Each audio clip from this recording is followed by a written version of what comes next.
Resumindo os vídeos passados, vimos que o divino não é a causa primeira, ele é a causa primária.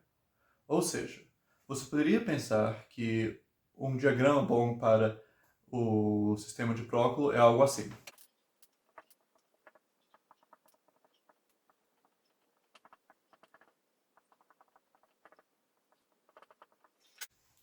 Ou seja, que a união é o princípio original, é a origem de todas as coisas, dela vem a revelação, o nous, e do nous vem a mente, a psique, e por final nós temos a natureza, o mundo, o cosmos, tal como nós conhecemos. Porém, isso não é a maneira correta. Na realidade, algo mais correto seria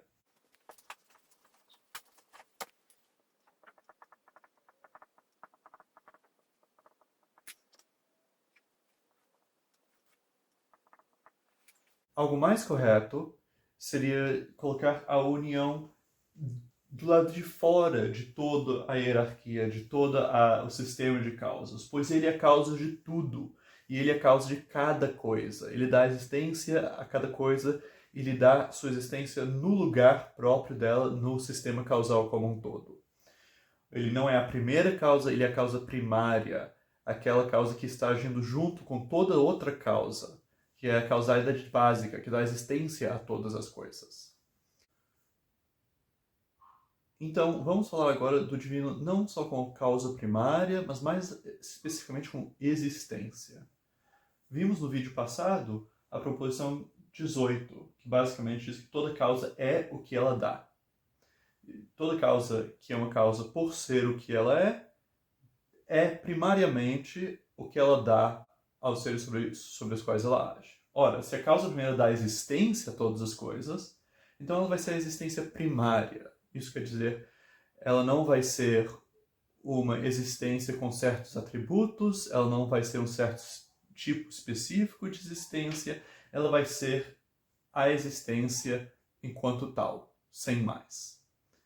Mas daí a gente encontra um problema, porque tipicamente os platônicos dizem que o bem, o valor, o divino está além do ser. Ora, em que sentido, então, ele existe? Nós temos, então, a entrar nas distinções platônicas entre ser e existência. Então, para começar a explicar a diferença entre a existência do divino ao ser, vou começar com a distinção entre essência e existência, né, que se faz frequentemente. Essência seria a resposta para a pergunta o que é alguma coisa. Então, quando dizemos que a essência do ser humano é ser um animal racional, estamos dizendo o que é um ser humano. Né? E, ao contrário disso, existência seria a resposta a é. Será que isso existe ou não? É ou não é? Vemos isso até pelo fato de existência nem ter a mesma raiz de essência. Né? Essência vem de esser, o verbo ser em latim, e então tem uma relação direta com o que é alguma coisa. Existência já não é isso. Existência é ex e sistere, né? Vem de estar fora das causas.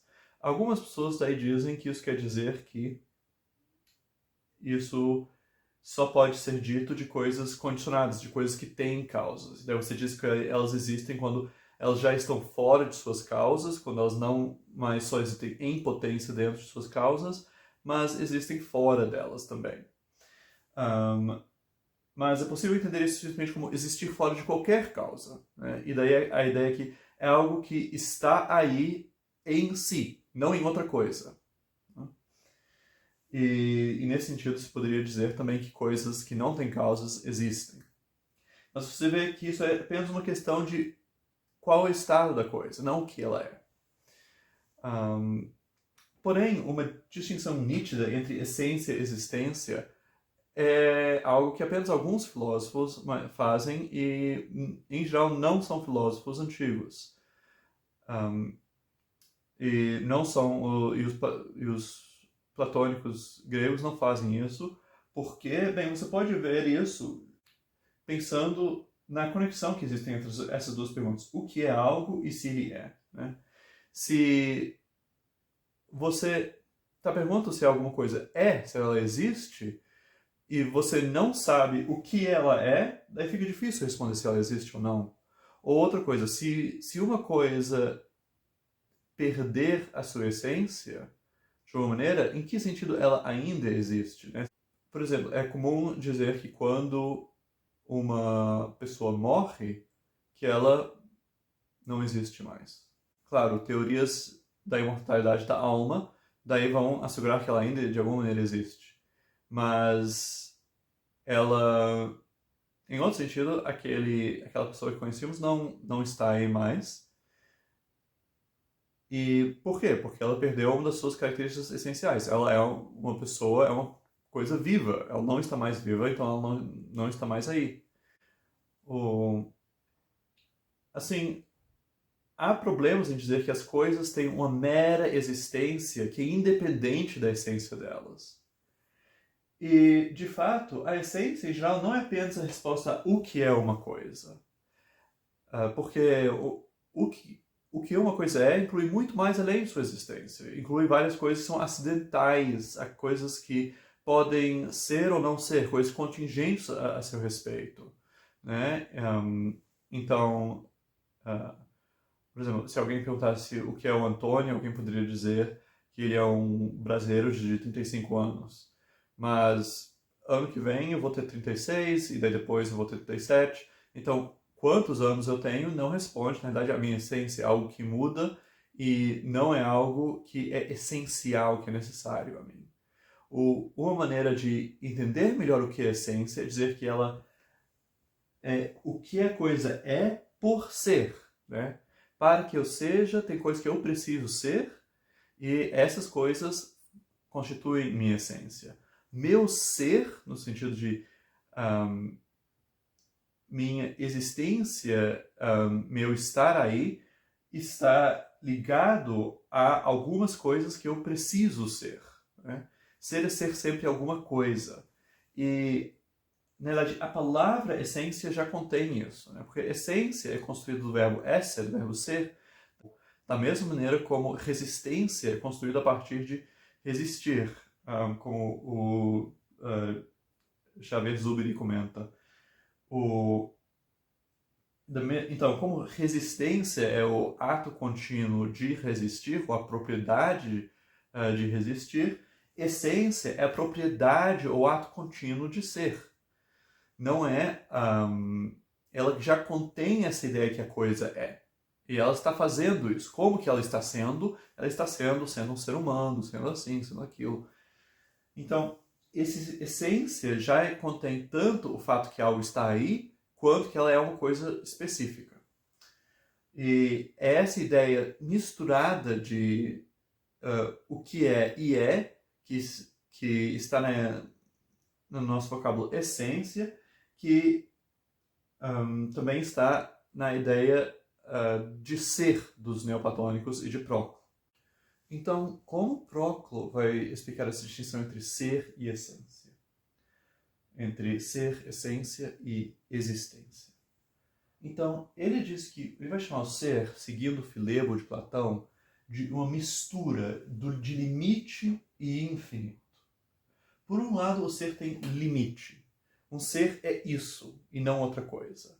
Ele é algo circunscrito. Isso é a existência dele, né? Que sempre, para o Próclo, vai ser uma existência individual, particular. Né? Então, o ser, ele tem existência. Mas, por outro lado, também tem algo infinito. Ele tem uma potência. Né? Quando eu digo que eu sou um ser humano, eu indico que eu posso ser alguma coisa. Né? A possibilidade de ser um ser vivo, plenamente racional, está dentro de mim como um ser humano. E também eu tenho algo em mim presente em várias outras pessoas. Essa essência, o que é ser humano, pode estar em várias outras pessoas. Isso é potência, isso é o infinito, porque isso é a minha capacidade de ser eu mesmo em outra situação. O que faz as coisas seres é o fato que essa existência limitada, ser isso, e esse infinito, essa potência, vão juntas, né? Eu só só sou o que? Só existo na medida em que eu encarno uma certa potência, essa forma humana que está presente em várias coisas. Por outro lado, essa forma humana, ela só existe nos humanos particulares ou em causas dos seres humanos. Mas ela sempre tem que estar misturada com uma certa existência. Não existe pura existência que não é determinada por nenhuma outra coisa, que está apenas nela mesma, e também não há aqui nenhuma pura potência, nenhuma pura possibilidade, que não estivesse ancorada em alguma causa existente ou em alguma coisa.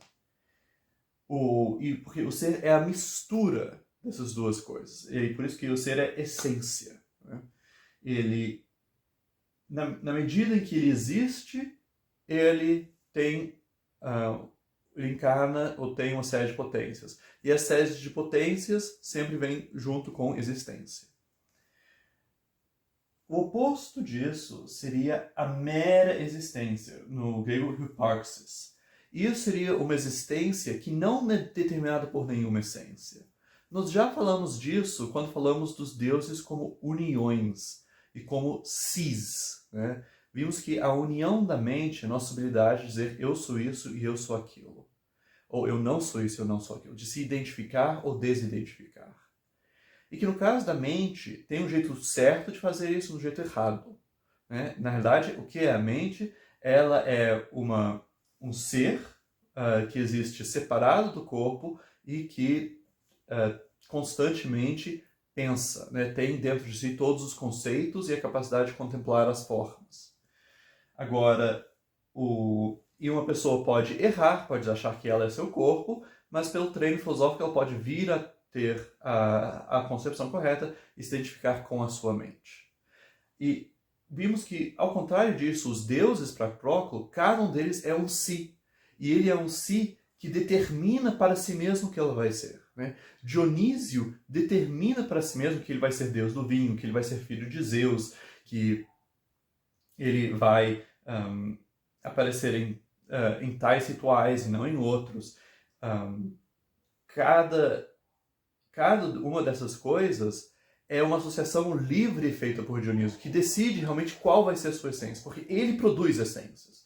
Ele é uma existência que existe em si, uma individualidade absoluta, que daí escolhe o que vai fazer.